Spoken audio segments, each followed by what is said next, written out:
इसमें अगर वेदर की बात करें तो हल्की फुल्की ठंड है।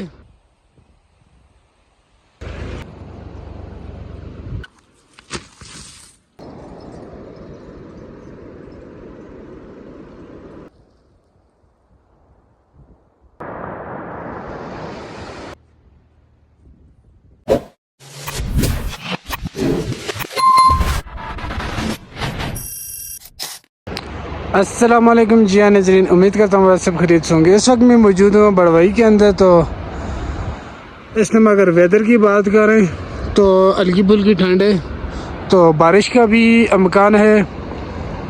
तो बड़वाई का व्यू चेक करें, माशाल्लाह बहुत ही प्यारा व्यू के साथ।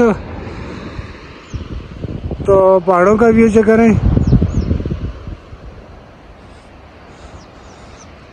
सफ़ेद चादर ओढ़ी हुई पहाड़ों का व्यू अलग एक मंजर है।